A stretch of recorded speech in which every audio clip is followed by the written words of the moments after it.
김자연의 바이올린북, 4부작으로 꾸며질 김자연의 바이올린북 특집, 박지리 작가를 말한다. 그 두 번째 편인데요.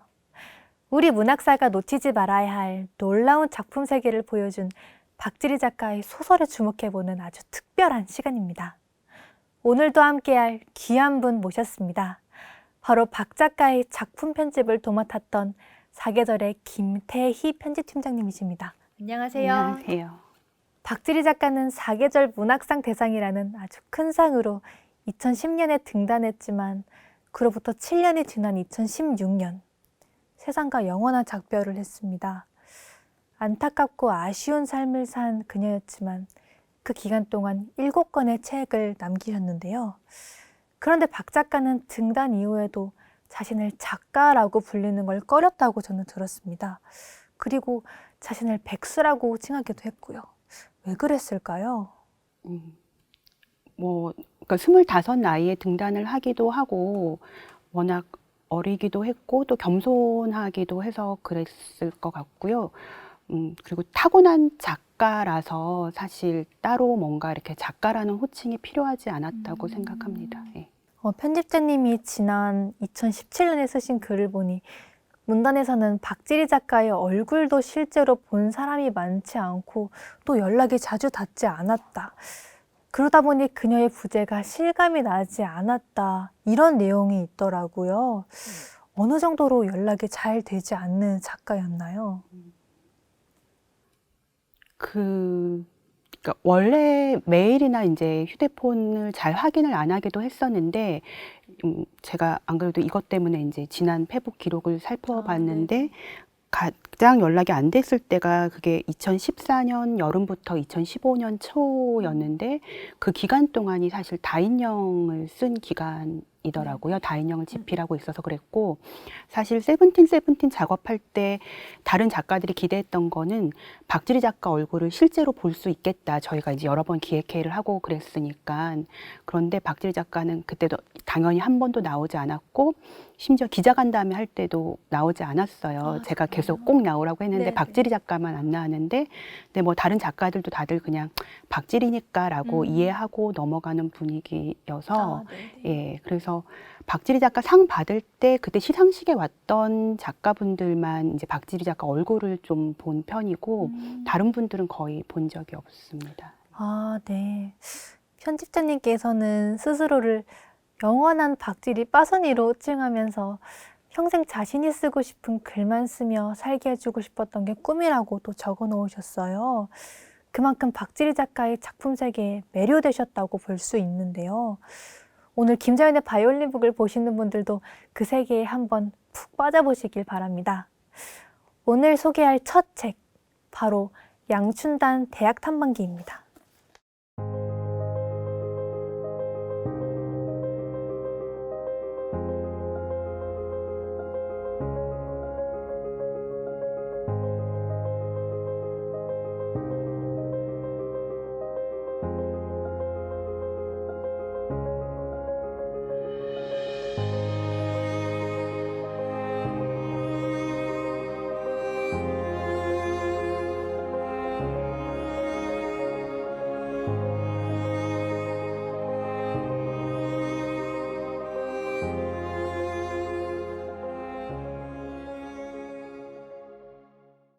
바로 이 책이죠. 소설을 읽어보면 아실 텐데요. 소설에 등장하는 코끼리 석상을 타고 있는 양충단 할머니의 모습이 표지에 그려져 있습니다. 어떻게 보면 익살스러운 인상으로 다가오는 이 책. 그러나 결코 가볍진 않습니다. 사실 양춘단 대학 탐방기는 우리 사회에서 한때 불거졌던 많은 문제들과 맞닿아 읽히는데요. 우선 홍대 청소 노동자 사건으로 많이 알려졌던 대학 내 환경미화원들의 처우 개선이 떠오르고요. 또 대학 내 시간 강사들의 열악한 현실을 기억하기도 합니다. 그런 부분에서 이 책에는 사회 고발성도 내포되어 있다고 봐야 할 것 같은데요. 박지리 작가가 이 책을 쓴 이유 어떻게 보시나요?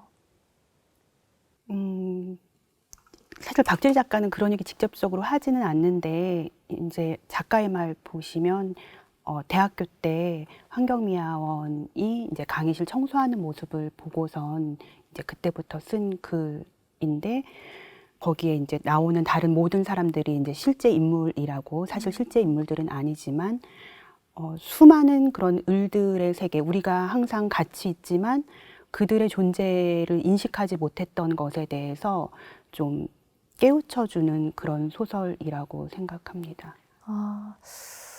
그런데 전체 49장으로 이루어진 이 소설의 장점은 곳곳에서 발견되는 박지리 작가만의 참신한 소설 문법이 아닌가라는 생각이 들었는데요.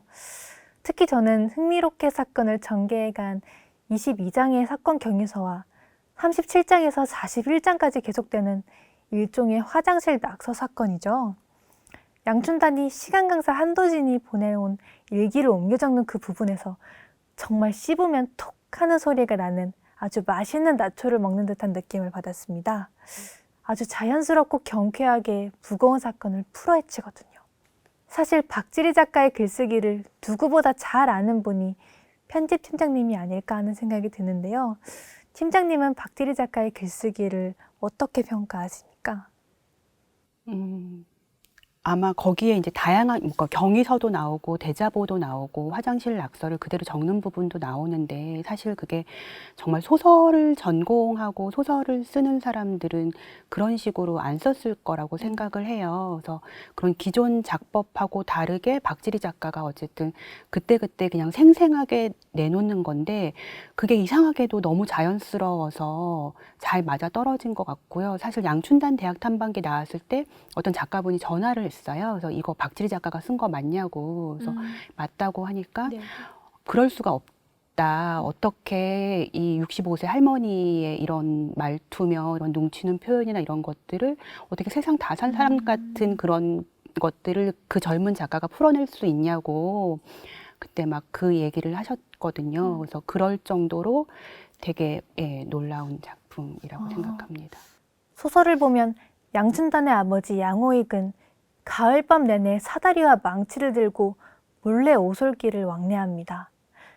그러던 어느 날 교회의 거대한 예수상이 거짓말처럼 무너져 내리죠. 모든 것을 바로잡고 싶었던 양호익의 정의감이 그의 망치를 은밀하고도 집요하게 움직인 거죠.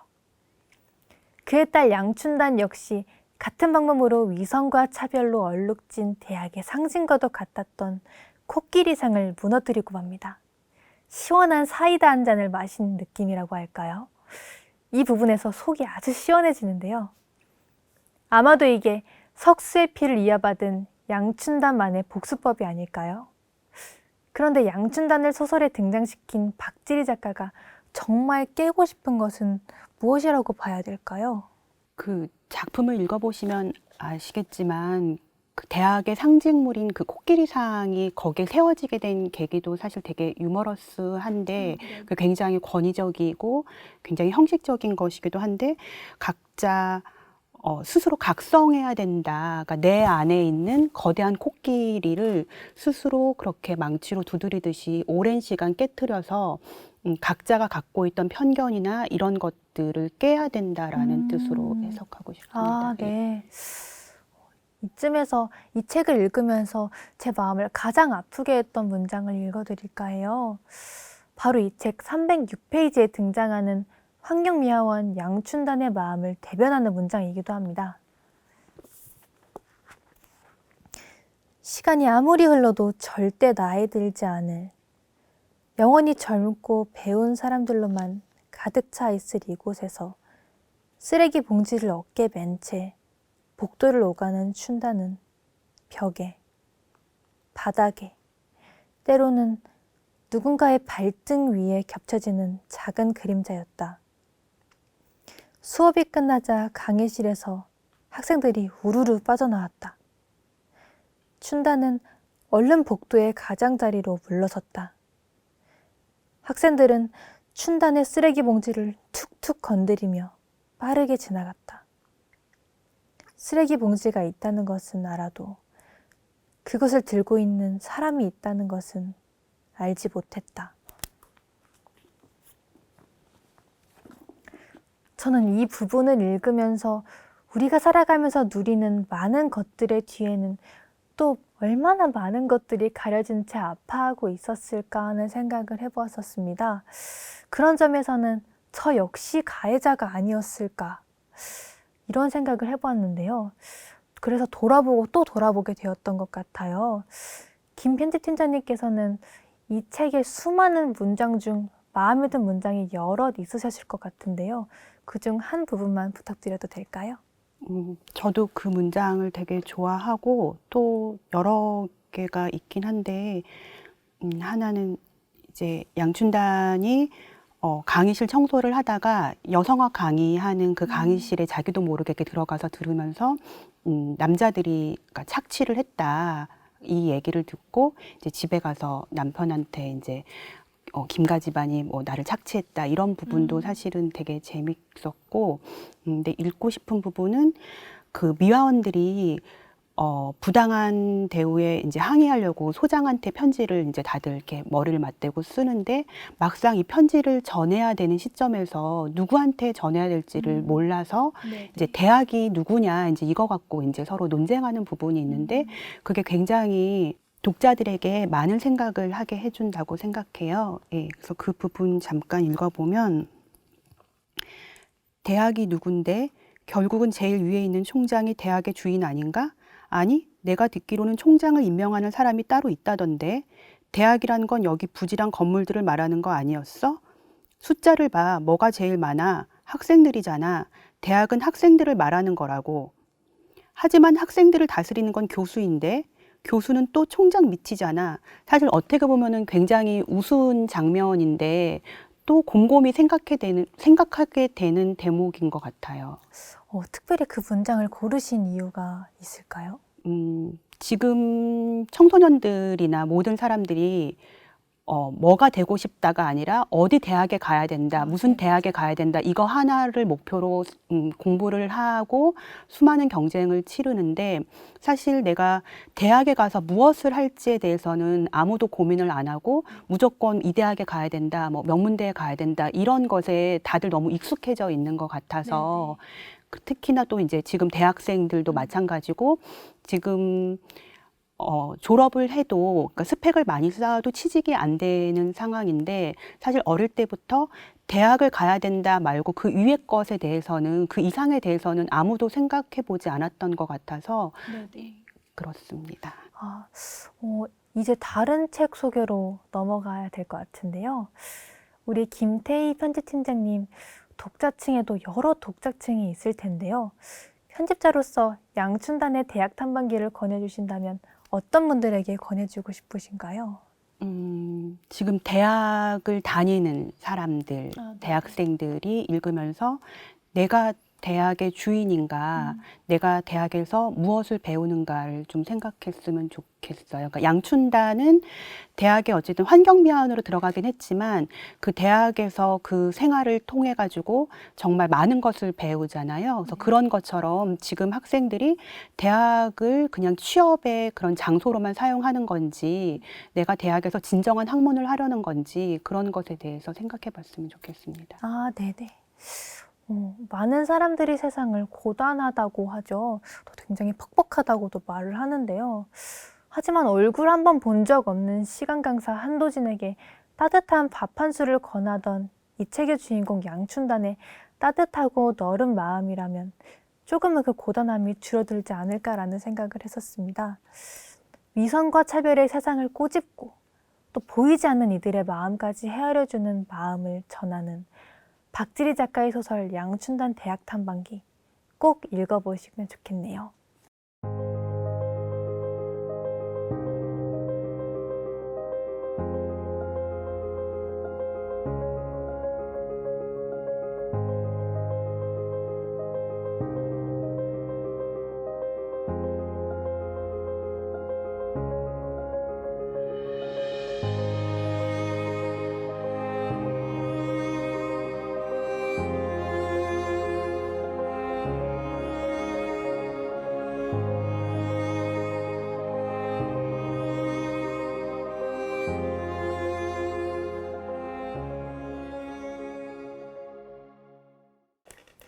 두 번째 소개할 박지리 작가의 작품, 바로 이 책 번외인데요. 끔찍한 총기 난사 사건에서 운 좋게 살아남은 유일한 생존자 소녀는 이후 세상으로부터 철저히 배제되는 이른바 번외의 삶을 살게 되는데요. 세상은 그에게 원치 않는 죄책감까지 강요하죠. 바로 그 소년의 마음을 작가 특유의 시선으로 그려낸 작품입니다. 그런데 안타깝게도 이 작품이 박지리 작가의 마지막 작품이라고 하던데요. 그래서 편집자님께서는 더 안타까운 작품이 되셨을 것 같은데 어떠신가요? 박지리 작가가 작품을 쓴 순서랑 작품이 출간된 순서는 좀 달라요. 그래서 그러니까 번외라는 게 어쨌든 계획에 들어있지 않다라는 뜻인데 아마 작가도 예상하지 못했을 거고 뭐 저도 마찬가지고 독자들도 아무도 예상하지 못했는데 공교롭게 이게 박지리 작가의 마지막 작품이 되었는데요. 근데 박지리 작가의 마지막 작품으로 어쩔 수 없이 굉장히 어울리는 작품이다라는 생각을 했어요. 이 작품이 박지리 작가가 2014년도에 쓴 건데 어떻게 보면 박지리 작가서는 굉장히 짧게 쓴 거고 다른 작품들하고 달리 굉장히 비약도 심하고 굉장히 막 이렇게 느슨해져 있거든요. 다른 것들은 굉장히 촘촘하게 짜는데 그럼에도 이 작품에서 뭐 합체나 맨홀, 뭐 3차 면접, 다인형 이런 것들하고 연결되는 것들이 다 읽히는 게 있어가지고 저는 개인적으로 좋기는 했습니다. 아, 정말요? 또 그런가 하면 이 책은 묘하게 세월호 참사와 오버랩되는 측면이 많다고 생각을 했는데요. 결국 이 책을 통해 많은 분이 세월호 참사의 생존자들이 겪는 심적 고통을 감정적으로나마 느꼈기 때문이 아닐까 생각이 듭니다. 그래서 이 작품 자체가 세월호를 모티브로 삼은 것으로 추정하시는 분들이 꽤 있는데요. 이 부분에 대해서는 어떻게 보시나요? 박지리 작가랑 2014년 4월 17일 날 만났어요, 제가. 아, 네. 예, 그래서 그때 이제 이 원고 얘기를 들었었고, 보낸다고. 그래서 그 박지리 작가가 세월호 바로 다음 날이기 때문에 세월호를 염두에 두고 쓴 거는 아니고 제가 원고 파일도 한번 확인해 봤는데 처음 저장한 날짜가 2014년 3월이니까 박지리 작가가 그 전에 작품을 마친 거고 저한테 메일이 온 게 6월이었거든요. 그래서 뭐 세월호를 염두에 두고 썼다 하더라도 그 당시에는 아무도 생존자에 대해서는 돌아볼 겨를이 없었기 때문에 박지리 작가가 세월호를 모티브로 해서 쓴 건 아니라고 생각하는데 작가만의 그런 예민한 그런 감촉이 보통 그 사람들이 얘기할 때 그 버드박스라는 영화에서도 보면 네네. 보셨어요? 네, 그 너무 산드라 좋아해요. 블록 나오는 거. 네네. 거기서도 어쨌든 새가 사람보다 먼저 예민하게 이제 알잖아요. 그런 것처럼 옛날에 그러니까 그 탄광 속에 뭐 카나리아라고 하면 광부들이 이제 거기에 들어갔을 때 카나리아를 데리고 들어갔는데 그 카나리아라는 새가 이제 매연이나 이제 일산화탄소에 민감하기 때문에 그렇게 가스가 발생하면 제일 먼저 죽는다고 해요. 네. 그래서 위험을 감지하는 그런 걸로 비유할 때 보통 탄광 속에 이제 카나리아라고 이제 한다고 하는데 작가들은 좀 그런 촉이 있는 것 같아요. 그러니까 항상 예민하게 모든 것을 관찰하고 쓰다 보니까 박지리 작가가 조금 그런 작품들을 많이 썼던 것 같아요. 저는 이 책을 읽다 보면 우리가 흔히 어떤 사고의 생존자들에게 함부로 가졌던 생각들을 다시 한번 돌아보게 만드는 문장들이 많은데요. 그중에서도 이 부분이 저는 와닿았습니다. 바로 112페이지에 나오는데요. 학생, 경찰 아저씨 말을 가슴 깊이 새겨두도록 해요. 학생 인생은 학생 혼자 게 아니야. 죽은 친구들이랑 함께 사는 거야. 우리가 누군가에게 직접 말로 했던 혹은 속으로 했던 그런 말들이 엄청난 사고를 당하고 살아남은 이들에게는 얼마나 폭력적인 말이 되었을까요? 정말 이 소설 번외를 읽기 전에는 짐작조차 해보지 못했습니다. 그런 점에서 박지리 작가의 작품에는 대다수의 사람들이 놓치고 마는 그런 문제를 예리하게 포착하는 특별한 감수성이 동반되고 있다는 생각이 들었는데요. 편집팀장님께서는 어떻게 생각하시는지 궁금합니다. 예, 아까랑 이제 거의 비슷한 얘기일 텐데, 그래서 양춘단 대학 탐방기도 사실 2014년 초에 이제 홍대 청소노동자 그게 있었던 것 같은데, 박지리 작가가 그거를 이제 캐치해서 썼던 거는 2009년, 10년 이때였던 것 같고요. 맨홀 같은 경우도 보면은 그 이주 노동자에 대한 그 혐오나 이런 것들도 되게 좀 예리하게 파악해서 쓰고 있고, 맨홀에서도 그냥 거리에서 맨홀을 보고서 썼다고 하지만 그런 데서 이제 깊은 이야기를 끌어내는 그런 능력이 있는 것 같아요. 그런데 작품 번외가 놀라운 점이 또 하나 있는 것 같은데요. 책의 마지막 장을 보면 불과 159페이지에 불과합니다. 그런데 이 짧은 분량 안에 우리가 살아가면서 고민해야 할 많은 것들이 함께 녹아있는 것 같아요. 죽음과 생존을 바라보는 시선, 또 삶을 대하는 이중잣대, 인간의 욕망과 모순 등 어떻게 보면 꽤 복잡하고 어려운 주제들이 잘 변주되어 있는 것 같은데요. 이런 부분에서 박지리 작가의 비범함이 드러나는 게 아닌가 싶은데요. 이건 어떻게 보시나요?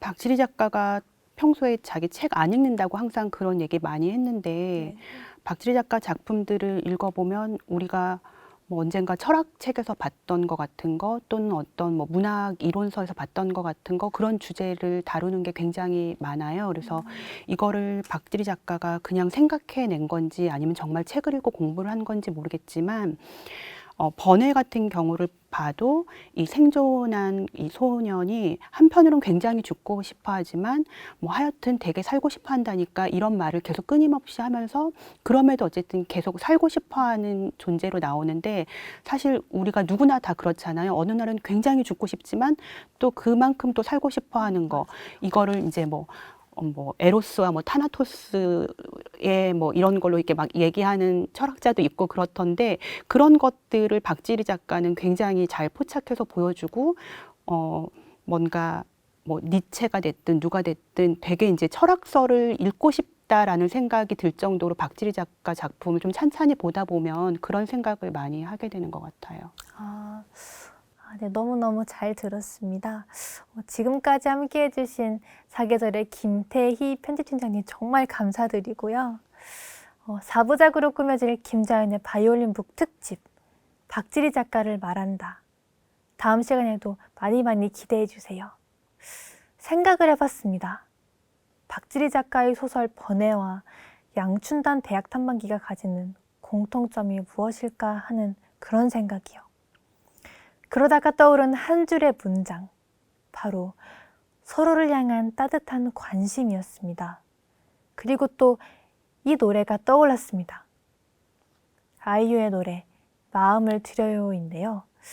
이런 노랫말이 나옵니다. 어떤 이유로 내게와 함께 있어준 당신, 부디 행복한 날도 살다 지치는 날도 모두 그대의 곁에 내가 있어줄 수 있길. 양춘단 대학 탐방기에 등장하는 환경미화원과 시간 강사, 그리고 번외에 등장하는 생존자 소년. 이들에게 정말 필요했던 것은 상황을 제대로 헤아려 줄 줄 아는 따뜻한 관심으로 곁을 지켜주는 게 아니었을까 싶습니다. 그런 마음이 전해지기를 바라며 연주해 드릴게요.